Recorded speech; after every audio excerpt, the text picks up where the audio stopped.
this interesting topic of analytic pragmatism.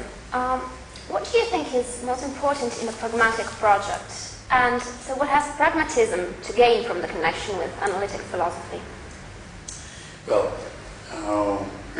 pragmatism always was a view about us as knowing creatures, as understanding creatures. It was always a naturalistic view. I think of it as part of the Second Enlightenment, where the First Enlightenment had been naturalist and empiricist in a way that was informed, very much informed by the scientific achievements of its day, primarily Newtonian physics. Pragmatism was shared with the original Enlightenment a view about the centrality of reason in human life, but an attempt to understand that in the context, in the intellectual context, provided by the deliverances of the latest, most sophisticated sciences.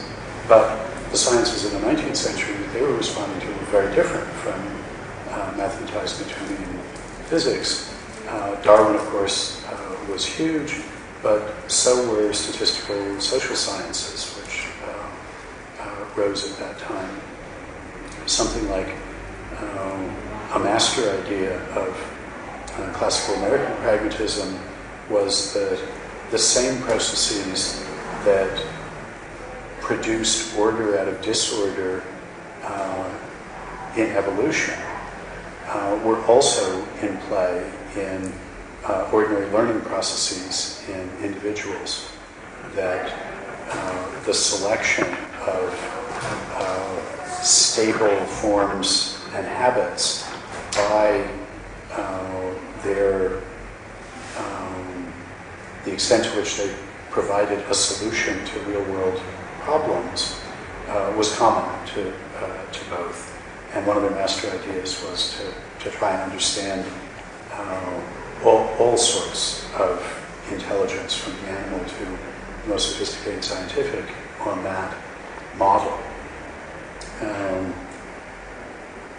It has always seemed to me that the advances in thinking about language and about logic that are characteristic of analytic philosophy provided special resources for the pursuit of that pragmatist project, but that for largely contingent sociological reasons, the people who cared about the one project were not the people who were masters of the other tools. In a contemporary context, I think the most important pragmatist idea is to understand what we mean, or the contents of our thoughts, in terms of what we do. The classical pragmatists read that in an instrumentalist way. I think they squeezed what juice there was out of that idea, and that's not the most promising way to understand the kind of normativity, practical normativity, that articulates our intentionality and discursiveness, that we have better ways of thinking about that now.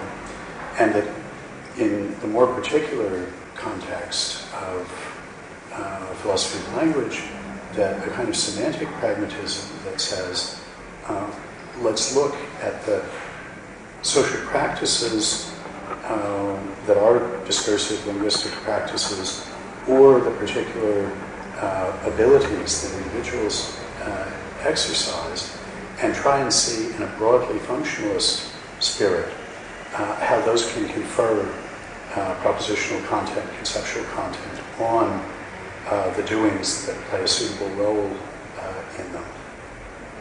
And the hope is, in that way, to be able to synthesize the two fundamental traditions in thought about language that were characteristic of the whole 20th century. One that we might identify with Frege, with Russell, with Carnap and Tarski, and closer to our own time with Quine and David Lewis, that is looking at languages from a formal mathematical point of view, looking at artificial languages, thinking about how if one associates semantic interpretance with simple bits of the language, one can then generate a systematic way the association of semantic interpretance with a whole range of complex expressions. And on the other hand, the other tradition that is a more anthropological tradition looks at language and discursive practices as features of and episodes in the natural history of a certain kind of organism, us.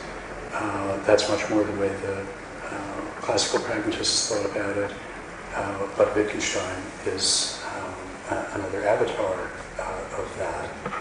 And those two ways of thinking about language were developed and pursued largely in independence of one another, but clearly have things to say to one another.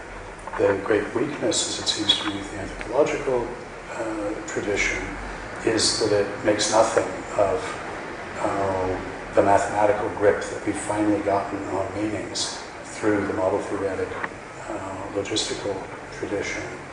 And the great failing, as it seems to me, of that logistical tradition is that it's had very little to say, and what it has had to say has not been philosophically sophisticated or promising, about what it is in virtue of which we associate the semantic interpretance with the primitives, the things that are the input to that process of recursive generation. So clearly, the time has come to bring these traditions into dialogue with one another, and analytic pragmatism, as I'm pursuing it, is one way of doing that.